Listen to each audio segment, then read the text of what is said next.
Okay. Sino ang hindi kasali sa group of 12 dito? Ay, kami po. Ilan po kayo? 5. Okay lang. Okay lang. Sige. O, sali po kayo. So, there's a group of 12 and group of 5. And then this group is... Okay. Ito yung kayo din. Para po sa ng explanation.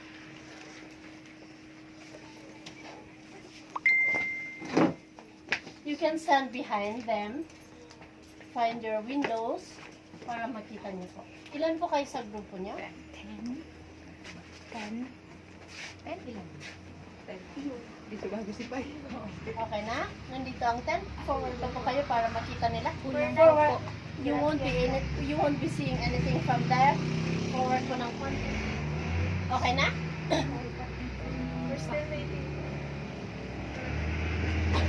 In 2000 by Archie Stapleton. He is a son of a missionary who grew up here in the 1960s. He saw the potential of the local clay and the local soil for pottery production. That's why he set this up as an alternative livelihood for the community.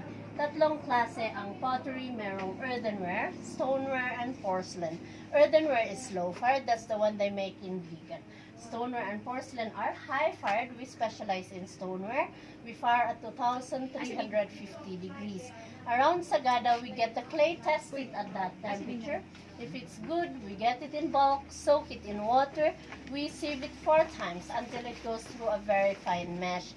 Pag lumabas po doon, very, very watery. We have to drip dry for 3 to 4 months. We age it for at least 3 weeks bago ganito ang itsura niya. Hindi po namin pulutin dyan at pwede na dito. Kailangan siyang iproseso. Kaya Okay? siguro mahal. No? Kamahan. Kayo pong 4 dito po kayo para makita niyo. I'll show you the making of the pot with a demo fee of 200 for your group, 100 for your group, and another 100 for your group. If somebody wants to do hands-on, 100 per head po. Okay po yun sa lahat? First, I have to center the clay.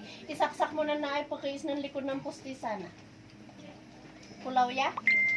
Have to center the clay. In order to center, you need the speed of the wheel and the pressure from the hands. Are you in this group, sir? So, kasali kayo sa 10 or 12? Sa 10 po. 10 ba kayo? 9. 2, 4, 6, 8, 10, 11? Sama ko sa 5. Okay.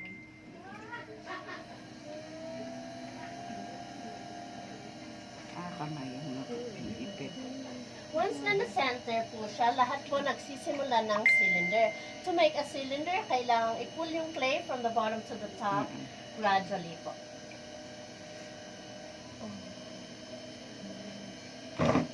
Thank you po kay. I'm pulling the clay with both pressure from my left and right, going with the speed of the wheel to maintain the centerness po.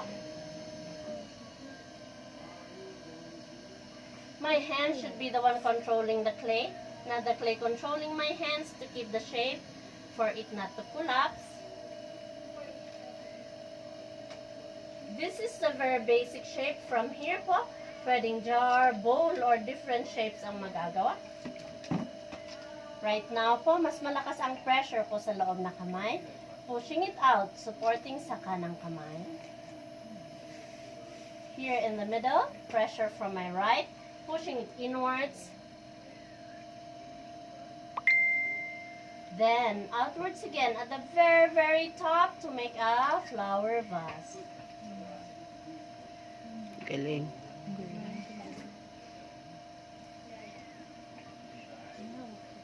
Galing no, pamputik. Tapos ganyan na. Pwede rin pong maging pichel, paglagyan ng muso na ganyan. Wow.